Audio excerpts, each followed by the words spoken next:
Et salut tout le monde, c'est Geoffrey. Aujourd'hui, je vous retrouve pour l'épisode 5.5 des bases de la chimie organique. Aujourd'hui, ça va être une petite vidéo donc, qui va être assez rapide, juste pour voir si on a bien capté eh bien, ce que sont que les notions d'acide base de Lewis et de Bronsted. Essentiellement ici, donc voilà, je vous ai représenté en tout 5 molécules. Dans un premier temps, je vais essayer de vous demander eh bien, quelles molécules sont acide de Lewis, acide de Bronsted, base de Lewis, base de Bronsted. Sachant que ici, on va vraiment considérer l'acidité de Bronsted au sens propre. C'est-à-dire qu'on a pu voir dans la dernière vidéo qu'il y a certains trucs qui sont en toute rigueur des acides de Bronsted, mais qui dans les faits vont jamais exhiber ce comportement parce qu'ils vont jamais abandonner leur H+. Donc on a vu qu'on avait voilà, certaines caractéristiques comme ça. De la même manière, on peut imaginer certaines bases de Bronsted qui en fait vont jamais capter d'H+, et qui du coup c'est débile et dans les faits elles devraient pas l'être. Ici, je vous propose de passer outre tout ça, parce que comme on n'a pas encore pu voir comment déterminer si une espèce avait un pK qui était intéressant ou pas, a priori, on va considérer que tous les pK sont intéressants. Et donc, on va considérer que toute espèce qui peut lâcher des H+, ou en capter, est acide de Bronsted ou base de Bronsted. Même si, en fait, en toute rigueur, parfois ces comportements ne seront jamais vus. Donc voilà, donc je vous demande de faire ça pour les 5 premières molécules. Et enfin, donc dans un deuxième temps, eh bien pour les molécules qui ont été détectées comme étant acide ou base de Bronsted, du coup, je vous demande de donner la base correspondant à l'acide, ou l'acide correspondant à la base. Comme on a vu qu'on avait des couples uniques. Je vous demande simplement de déterminer l'autre molécule de ce couple. Voilà, donc je vous laisse chercher tout ça rapidement. Moi, je vais passer à la correction, donc si vous êtes là, c'est soit que vous avez fini, soit que vous voulez pas faire l'exercice, soit que vous avez des questions et que vous voulez vite faire regarder la solution pour un truc. Alors, par choix, eh bien, pour faciliter la correction, je vais utiliser quelques annotations. Donc, un acide de Lewis, je vais noter ça AL. Attention, une base de Lewis, je vais noter ça BL. Un acide de Bronsted, je vais noter ça AB. Et une base de Bronsted, je vais noter ça BB. Voilà, vous voyez qu'on est vraiment sur un formalisme très compliqué. Alors essentiellement, on a juste, dans un premier temps, allez, je vais bosser molécule par molécule. Celle-ci, pour savoir si c'est un acide de Lewis, il suffit de voir si jamais il y a des lacunes électroniques, s'il y a des atomes qui ne respectent pas l'octet de manière inférieure. Bien sûr, il n'y en a pas, donc c'est pas un acide de Lewis. Acide de Lewis, ce n'en est pas un. Est-ce que c'est une base de Lewis? Ça c'est si l'atome possède si la molécule possède des doublés non-liants, et c'est pas vrai, mais cette molécule possède des doublés non-liants. Donc c'est une base de Lewis. En vertu de ces deux doublés non-liants. Est-ce que c'est un acide de Bronsted? Ça, il faut juste savoir si la molécule possède des hydrogènes, et vous ne devinerez jamais quoi, mais cette molécule possède des hydrogènes. Donc on a ici affaire à un acide de Bronsted. Et enfin, la dernière chose, est-ce que cette molécule est une base de Bronsted? Du coup, pour ça, il faut savoir si c'est possible de rajouter un H+ sur cette molécule. Et c'est possible, puisqu'on a des doublés non-liants sur l'oxygène, et donc on a ici affaire à une base de Bronsted. Donc en conclusion, cette molécule est une base de Lewis, une acide de Bronsted et une base de Bronsted. En pratique, le caractère acide de Bronsted ne sera jamais exhibé parce qu'on ne va jamais vraiment arracher de H sur cette molécule. En vrai, je réfléchis, si je mets vraiment des conditions avec des bases extrêmement fortes, je pense que ça arrache même pas. Donc ça, en vrai, on oublie. Le caractère basique de Lewis, il est important. Et le caractère basique de Bronsted, encore une fois, on va quand même avoir une base qui va être relativement différente. Mais je peux imaginer que dans des milieux très acides, ça capte un H. Là où j'ai quand même du mal à imaginer que dans des milieux très basiques, on en arrache un. Donc lui, pourquoi pas. Peu vu, mais pourquoi pas. Évidemment, ce que je mets ici en rouge, il ne faut pas forcément le savoir. Cette deuxième molécule, donc c'est un organomagnésium, c'est un truc qu'on a vu sur la dernière fois. Dans un premier temps, est-ce que c'est un acide de Lewis? Évidemment. On voit ici qu'il y a des lacunes électroniques représentées par des petits rectangles. Donc bien sûr, l'acide de Lewis, c'est validé. Est-ce que c'est une base de Lewis? Alors c'est pas forcément évident, mais en fait, oui, parce qu'on a un chlore qui possède des doublés non-liants tout simplement. Donc oui, c'est aussi une base de Lewis. Est-ce que c'est un acide de Bronsted? Encore une fois, est-ce qu'on a des H+, qui sont capables d'être envoyés bien par la molécule? Oui, on en a. On en a ici au niveau de la chaîne carbonée. Donc le caractère acide de Bronsted est validé. Et est-ce que c'est une base de Bronsted? Je pense que vous allez commencer à comprendre. Mais en général, quand on est base de Lewis, on a aussi base de Bronsted. Parce qu'on a dans tous les cas des doublés non-liants sur le chlore. Donc on va aussi être base de Bronsted. Alors maintenant, dans les faits, encore une fois, le caractère acide de Lewis va globalement être peu vu. Le caractère acide de Lewis, lui, est parfaitement vu. Le caractère base de Lewis va globalement être peu vu. Parce que le chlore va globalement quand même capter peu de... je sais pas trop comment expliquer, mais on a un chlore qui est à côté d'un magnésium. En termes de réactivité, c'est quand même rare que le chlore vienne vraiment se lier à un autre truc qui possède des lacunes électroniques. C'est d'ailleurs pour ça bien souvent qu'on utilise un solvant qui va lui-même être base de Lewis pour venir stabiliser ce truc-là. Parce que le chlore peut pas stabiliser le magnésium de quelqu'un d'autre. Donc en général, ce caractère-là va être peu vu. Le caractère acide de Bronsted, pour la même manière que tout à l'heure, pour la même raison. Si vous voulez, on a des H qui sont liés à des carbones, c'est plutôt stable. On va pas trop voir tout ça. Et enfin, le caractère base de Bronsted va être de la même manière.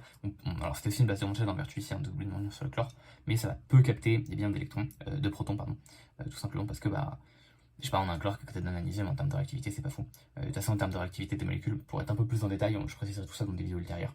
Bien sûr, encore une fois, tout ce que je précise en rouge ici, c'est pas forcément trop à savoir, donc c'est pour ça que je rentre pas trop dans les détails. Mais du coup, tout ça, bof. Mais techniquement, c'est les 4. Allez, je vais passer ici à BH3. Donc BH3, bon, bah, acide de Lewis, hein, évidemment, on a une lacune, bien sûr. Est-ce que c'est une base de Lewis? Bah là, pour le coup, on voit que non, parce qu'on n'a pas de doublé non liant ici. Donc c'était pas une base de Lewis.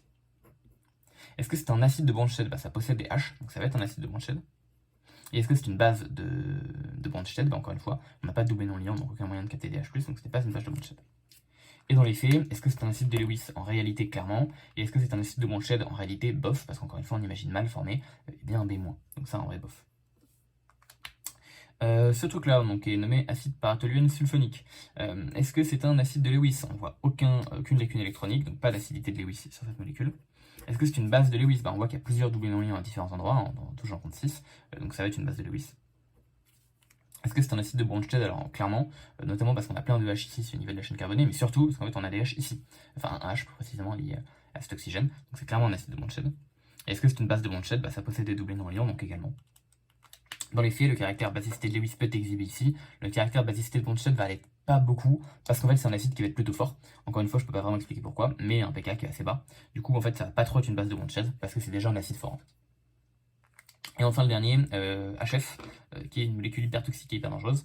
Est-ce qu'on a ici un acide de Lewis? Évidemment que non, parce qu'il n'y a toujours pas de lacune électronique. Est-ce qu'on a ici une base de Lewis? Évidemment que oui, parce qu'on a des doublés non liants. Acide de Bronsted? Évidemment que oui, parce qu'on a un H+. Et base de Bronsted? Évidemment que oui, parce qu'on a bien également des doublés non liants. Et dans les faits, encore une fois, le caractère basicité de Lewis peut être exhibé, le caractère acidité de Bronsted va clairement être exhibé, on a un acide qui est plutôt fort ici encore une fois, et du coup le caractère basicité de Bronsted peut être exhibé, mais c'est plus parce qu'on a un acide fort encore une fois. Alors bon bah du coup maintenant on doit donc représenter chaque acide, enfin chaque couple, et bien pour toutes les molécules qu'on a identifiées comme pouvant être des acides ou des bases. Alors bon bah pour cette première molécule, qu'est-ce qui se passe avec mon stylo là? Ok, merci de revenir. Pour cette première molécule, bon bah si on la considère comme étant une base, bon bah dans ce cas il faut que ça capte un H+, et du coup l'H+ va pouvoir être capté. On a vu au niveau des doublés non liants, donc on va tenir cette molécule là, donc ça c'est l'acide, et ça c'est la base. Et si jamais c'est cette molécule qui est un acide, et bah c'est qui fait que ça cède à un H+. Du coup, bah, par exemple, on n'oublie pas qu'ici on a des H+. Hein. Alors ici on voit qu'il y a différents choix, parce qu'on peut venir capter bien H à cet endroit ou H à cet endroit.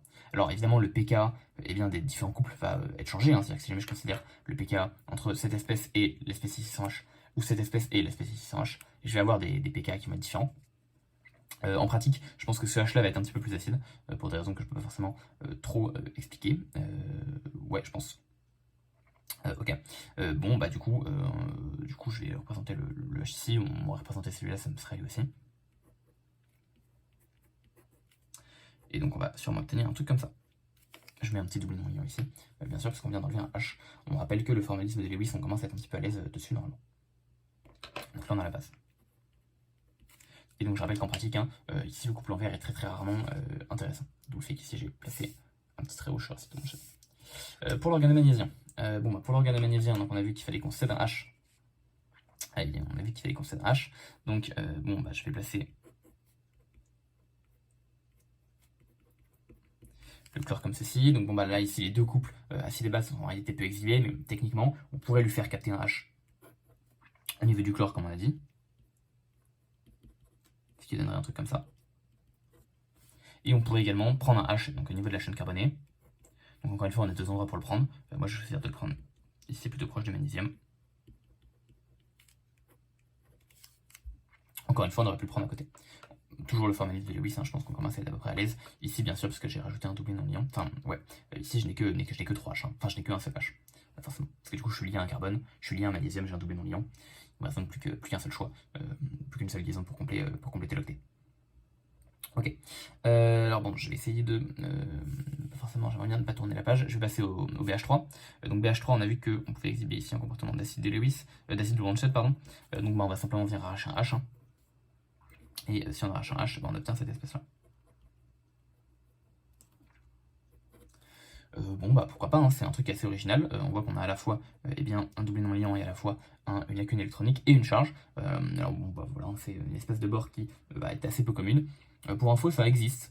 J'ai déjà rencontré ce genre de bord, mais bon, c'est dans des conditions très particulières. Et en fait, c'est pas des H ici, c'est d'autres trucs qui vont permettre de stabiliser cette espèce-là. Mais bon, il y a certaines molécules où ça existe. Pas beaucoup, mais ça existe. Donc évidemment, ici on a l'acide, ici on a la base. Hein. Je sais pas s'il faut que je précise. Moi, je vais pas préciser avant, je vais pas préciser. Enfin, les deux dernières molécules, donc l'acide paratoluène sulfonique et HF. Alors, je vais commencer par HF parce que c'est un petit peu plus rapide à écrire. Bon, bah, encore une fois, j'ai mal plié la feuille, donc c'est pas grave. Ma feuille n'est pas très bien pliée, mais je pense que j'aurais pas besoin d'aller si bas, c'est pas très grave. Pour HF, soit on capte un H+, soit on en perd un. Donc pour perdre le H+, bon, bah, c'est simple, j'ai juste à former la base F-. Et pour capter un H+, c'est très simple, j'ai juste à utiliser le caractère basique de mon fluorant pour pouvoir capter mon H+. Encore une fois, ça en vrai, ça se fait pas trop. Parce que même ça fait un peu chier. Ok, voilà, c'est bien. Et enfin l'acide paratoluène sulfonique. Donc on rappelle que c'est un truc un peu barbare. Comme ceci. Bon bah ici, alors le H le plus acide, on pourrait se demander s'il est au niveau de la chaîne carbonée ou s'il est au niveau de l'oxygène. Pour des raisons que je peux pas encore trop expliquer, il est au niveau de l'oxygène. Mais techniquement, on pourrait simplement mettre un double non liant et une charge négative sur à peu près n'importe quel atome ici, ça marcherait aussi en termes de caractère acide. Mais c'est vraiment là que ça va être le plus acide. Donc on va venir obtenir une espèce qui ressemble à ça.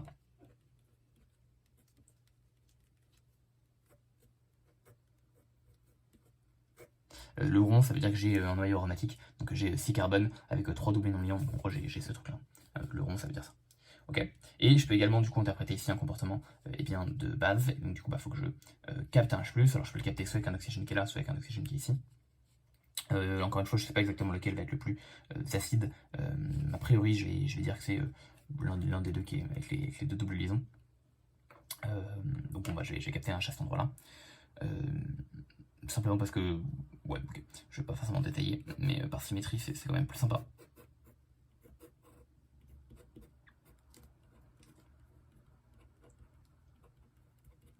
Et donc on peut envisager un truc comme ça.